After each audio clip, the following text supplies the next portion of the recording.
The Holy Gospel of our Lord Jesus Christ according to Matthew. Glory to you, Lord Christ.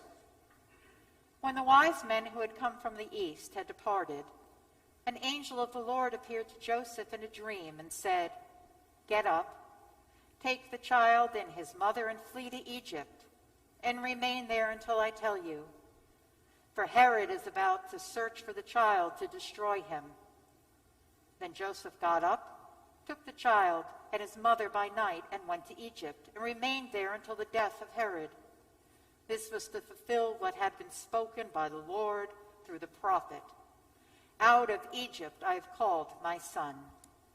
When Herod died, an angel of the Lord suddenly appeared in a dream to Joseph in Egypt and said, "Get up, take the child and his mother, and go to the land of Israel, for those who are seeking the child's life are dead." Then Joseph got up, took the child and his mother, and went to the land of Israel.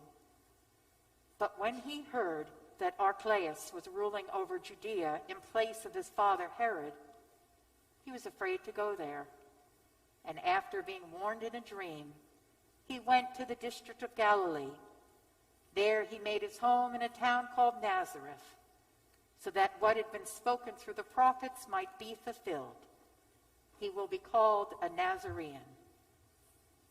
The Gospel of the Lord. Praise to you, Lord Christ.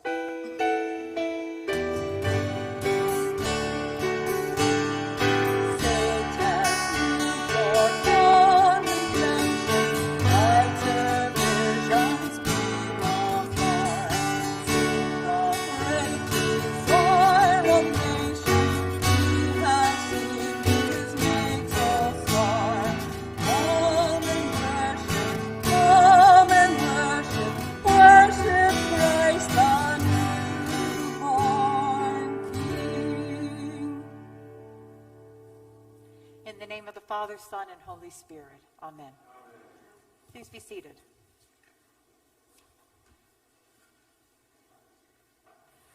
Well, Happy New Year, everybody. It's here, 2021. I'm very happy to see the new year. I'm feeling very hopeful, optimistic. Just last week, somebody told me about a tradition on New Year's Eve. She said to me, "You need to open up all your windows and push out the old year." And so that led me to Google, where, we find the answer to everything. And I looked up all these New Year's Eve traditions. In some countries, what you're wearing when the clock strikes midnight is very, very important. That apparently it affects your luck, your wealth, your health, your love for the next 12 months. And in other cultures, it's not what you're wearing, but what you're doing as the clock strikes midnight. And then there's something called Hoppin' John. That's a dish for New Year's Eve dinner. It's said that anyone who makes this dish of black-eyed peas, pork, and rice will experience luck and peace for the rest of the year. Hoppin' John was and still is eaten with collard greens, which can resemble paper money, and golden cornbread. The peas themselves represent coins. Some families boast that the potential of their Hoppin' John, they boost it up by placing a penny under the plate or adding extra pork, which is thought to bring more luck. Or, you could eat 12 grapes. Exactly 12, one at each stroke of the bell at midnight. That's what they do in Spain. They pop one grape for every month of the year. And according to the Atlas Obscura, it said eating one grape at each midnight's 12 o'clock chime guarantees you a lucky year. But if you fail to finish the grapes by the time the clock stops chiming, you'll face misfortune in the new year. Then you can jump into 2021. In Denmark, people stand on their chairs and leap into January. Then you could keep the windows open like I tried, but that means you have to stay up till midnight, which I failed to do. It's a common superstition that opening the doors and windows will let out the old year and let in the new. And then there's this one, which I thought was very funny. You have to choose your underwear very carefully. Certain countries, especially in Latin America, believe that the color of your underwear can bring good things to you in the next 12 months. You could throw water out the window. Puerto Ricans believe that dumping a butter of water out the window drives away evil spirits. And they also sprinkle sugar outside their house to invite good luck into their home. I thought that was pretty fun. It was a great year for traditions.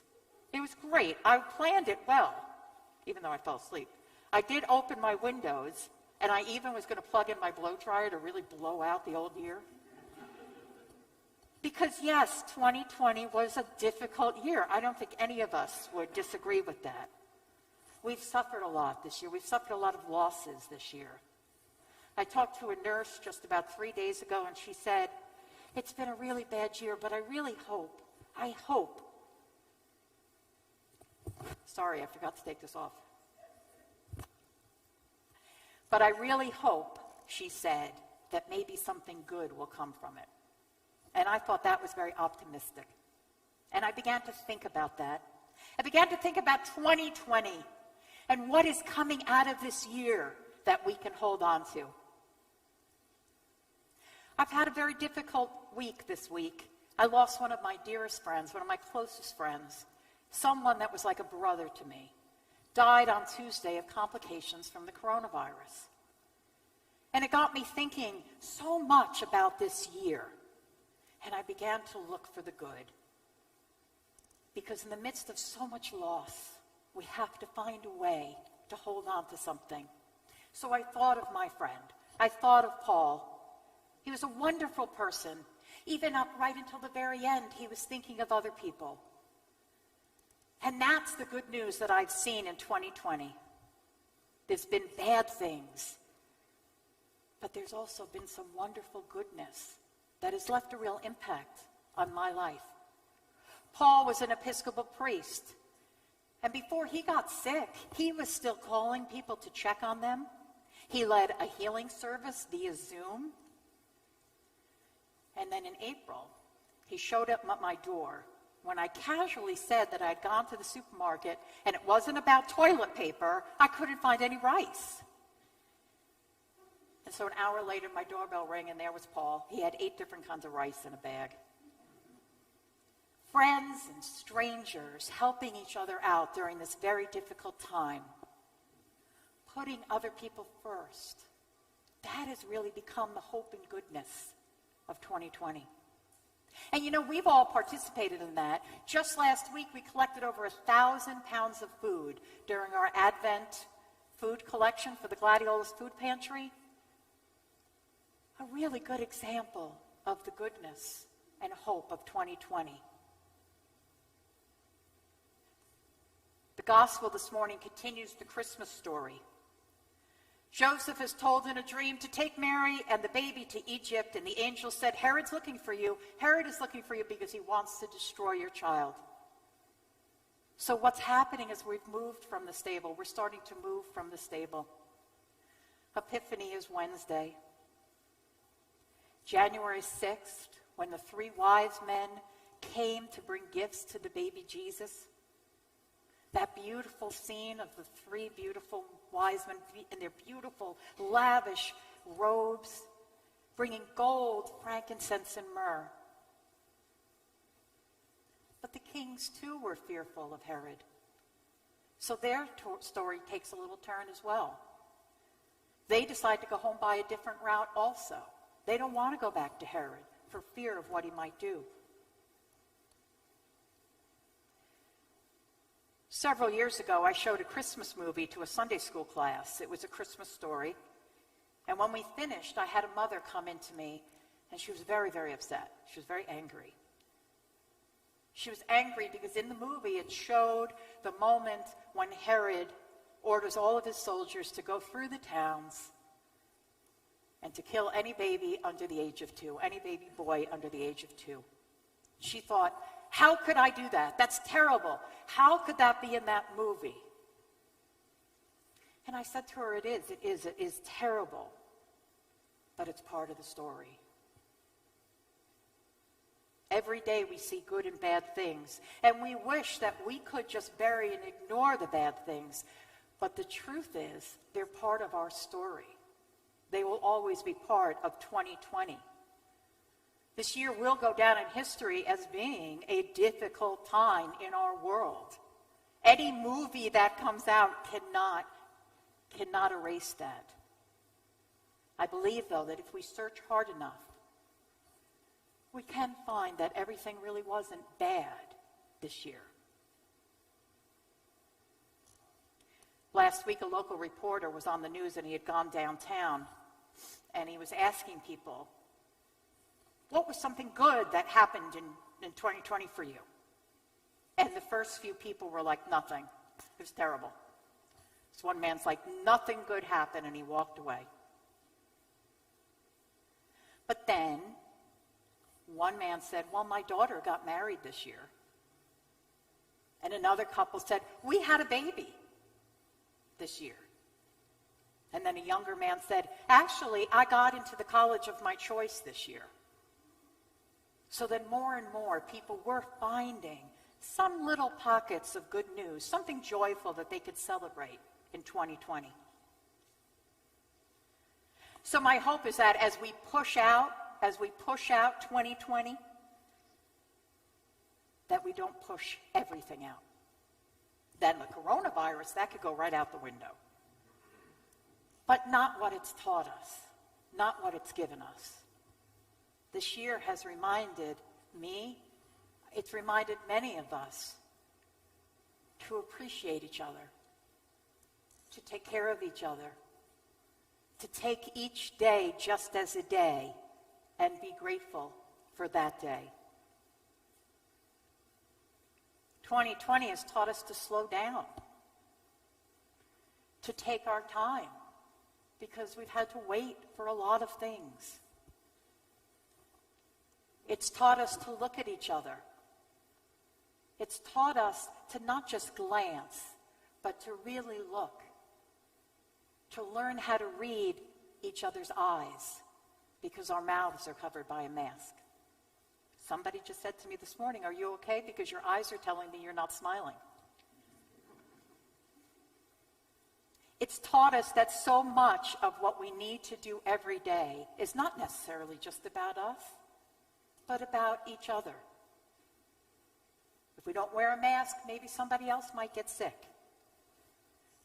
2020 has reminded us that our actions affect other people. It's too easy to just throw the baby out with the bathwater. We don't have to do that in 2020. Because what remains is the hope, the promise that was fulfilled by Jesus through the birth. And that never goes out an open window. The gifts that the kings brought to Jesus were gifts of promise of what Jesus is bringing into the world. Hope, grace, love, and the promise to us to be grateful for that. When I think about 2020, I'm going to think upon how grateful I am that I have a community such as this. Through the internet, through email, through Zoom, or here in person, we're still a family. We're still here. We are still together. And we are still looking out for each other. And we're still taking care of each other.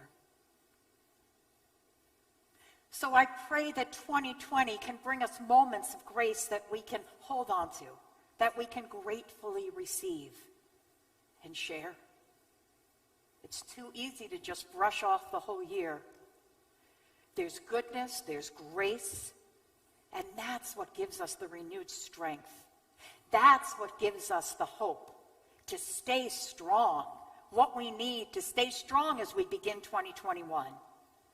That's how God will carry us into this new year.